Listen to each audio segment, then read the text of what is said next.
Selamat pagi Bu dan teman-teman. Perkenalkan, saya Maria Prilia Alexia Kasapoto dengan NIM A28227166. Dan saya Katarina Marta Sadipun dengan NIM A28227154. Jadi di sini kami akan melakukan konseling antara apoteker dan pasien sebagai pemenuhan salah satu tugas mata kuliah, yaitu mata kuliah Kapio. Selamat menyaksikan. Selamat pagi Pak, apakah benar ini dengan Tuan P berusia 37 tahun? Iya benar Bu. Perkenalkan, saya apoteker Maria Prilia Alexia Kasapoto selaku apoteker yang bertugas di rumah sakit ini. Namun sebelumnya saya ingin bertanya, apakah Bapak sudah pernah menerima obat ini sebelumnya? Belum pernah Bu. Baik Pak, jadi di sini saya akan menjelaskan mengenai obat-obatan ini dengan beberapa pertanyaan ya Pak. Pertama saya ingin bertanya, tadi apa sih yang dikatakan dokter terkait kondisi kesehatan Bapak? Gini Bu, tadi dokter mengatakan bahwa saya terkena TBC.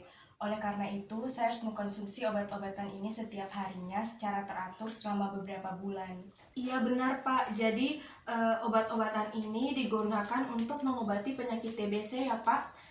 Maka dari itu sangat penting tentunya untuk dikonsumsi setiap harinya secara teratur untuk mendapatkan pengobatan yang lebih maksimal ya Pak. Lalu saya ingin bertanya lagi Pak, apakah Bapak sudah memahami terkait cara penggunaan dan efek samping dari obat-obat ini? Belum Bu, tadi dokter hanya menyerahkan obat-obatan ini dan menyuruh saya untuk mengkonsumsinya setiap hari secara teratur. Namun saya belum memahami cara penggunaan dan efek sampingnya Bu.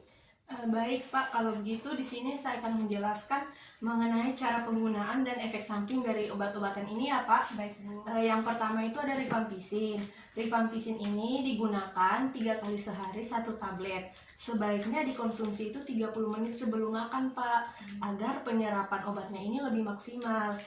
Fungsi dari obat ini yaitu untuk mengurangi infeksi bakteri yang disebabkan oleh bakteri Mycobacterium tuberculosis. Selain itu Pak, untuk obat rifampicin ini sebaiknya jangan dikonsumsi secara bersamaan dengan obat-obat antidiabetes, obat antikoagulan seperti warfarin dan pil KB atau kontrasepsi oral, karena rifampicin ini akan mengurangi efektivitas dari obat-obatan tersebut. Selain itu, ketika Bapak mengonsumsi obat-obatan ini, rifampicin ini, khususnya nanti urin, keringat, sama air mata Bapak akan berubah menjadi kemerahan. Tentunya Bapak jangan khawatir karena itu hal yang normal akibat penggunaan rifampicin ini.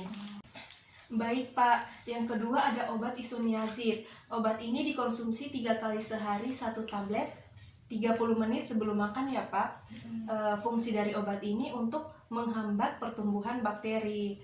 Adapun efek samping dari obat ini Pak, nantinya Bapak akan mengalami atau merasakan kesemutan di tangan dan kaki. Jika Bapak merasa terganggu akibat kesemutan tersebut, Bapak bisa segera laporkan ke dokter ya Pak.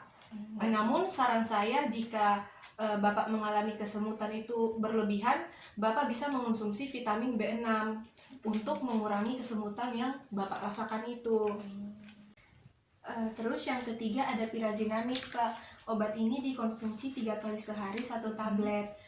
Sebaiknya dikonsumsi pada saat perut kosong agar penyerapan obat ini lebih optimal dan efektivitas dalam membunuh bakteri itu lebih maksimal Pak.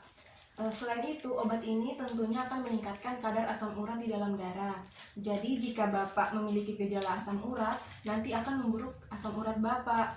Dan juga efek samping obat ini nanti Bapak akan mengalami nyeri sendi. Jika Bapak mengalami nyeri sendi secara berlebihan, nanti Bapak bisa segera laporkan ke dokter ya Pak. Iya Bu. Untungnya saya tidak memiliki riwayat asam urat Bu. Syukurlah kalau begitu ya Pak, tetap pantau kondisi kesehatan Bapak ya Pak. Baik Bu. Dan yang terakhir Pak ada etambutol. Obat ini dikonsumsi 3 kali sehari 1 tablet ya Pak. Sebaiknya dikonsumsi pada saat setelah makan, karena fungsi obat ini untuk menghambat resistensi obat lain dan menghambat pertumbuhan bakteri. Efek samping dari obat ini sendiri nantinya akan membuat penglihatan atau pandangan Bapak menjadi kabur. Jadi jika Bapak mulai merasakan pandangan atau penglihatan Bapak menjadi kabur, sebaiknya Bapak segera laporkan ke dokter ya Pak. Baik Bu.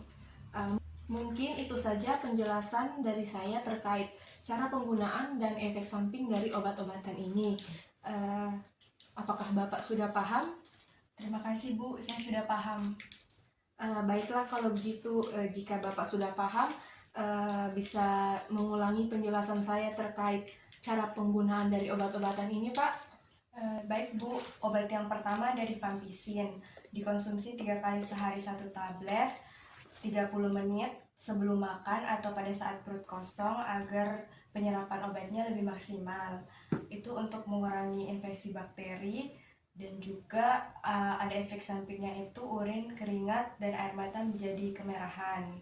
Selanjutnya ada obat isoniazid, dikonsumsi saat perut kosong agar penyerapan obatnya itu lebih maksimal, digunakan untuk menghambat bakteri dan efek sampingnya itu bisa meningkatkan kesemutan pada kaki dan tangan Bu.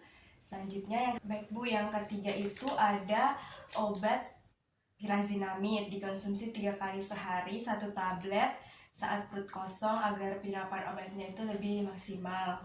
Efek sampingnya itu menyebabkan nyeri sendi.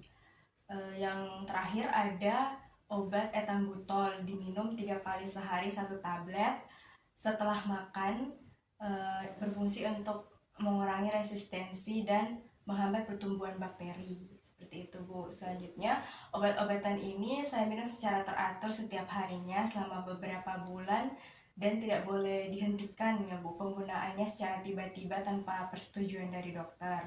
Dan apabila saya merasakan efek samping yang bertambah parah, segera saya laporkan ke dokter. Apakah sudah benar Bu? Iya, Pak, sudah benar, sudah tepat. Apakah masih ada yang ingin Bapak tanyakan lagi, Pak?